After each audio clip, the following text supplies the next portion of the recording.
Bonjour à toutes et à tous, c'est Tao pour l'INSA, l'Union nationale des syndicats autonomes. Aujourd'hui, j'aimerais vous parler d'un sujet dont on parle finalement assez peu dans les entreprises, l'offboarding. On connaît tous l'onboarding, c'est l'accueil d'un nouveau salarié. On lui présente l'entreprise, les équipes, les outils, les procédures.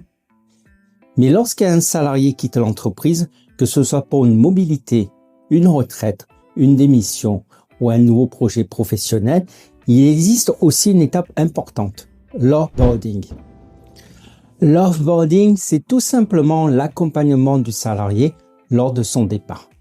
Et cette étape est souvent sous-estimée. Pourtant, un départ bien préparé est bénéfique pour tout le monde. Pour le salarié d'abord, parce qu'il permet de partir dans de bonnes conditions avec les informations nécessaires concernant ses documents administratifs, son solde de compte, ses droits à la formation, son épargne salariale ou encore la transmission de ses dossiers. Mais c'est aussi bénéfique pour l'entreprise. Chaque salarié qui part emporte avec lui une expérience, des compétences, une connaissance des métiers et parfois de nombreuses années d'expertise. Prendre le temps d'échanger avant un départ permet de comprendre ce qui fonctionne bien, mais aussi ce qui pourrait être amélioré. C'est ce qu'on appelle parfois l'entretien de départ.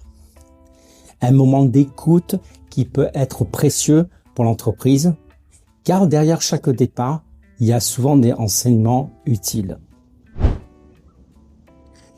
Pourquoi certains salariés restent-ils? Pourquoi d'autres choisissent-ils de partir? Quelles sont leurs attentes? Quels sont les points forts de l'entreprise? Et quels sont les axes d'amélioration? Autant de questions qui méritent d'être entendues.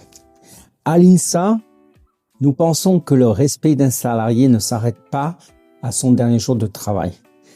La qualité de la relation employeur-salarié doit rester tout au long du parcours professionnel, depuis l'embauche jusqu'au départ.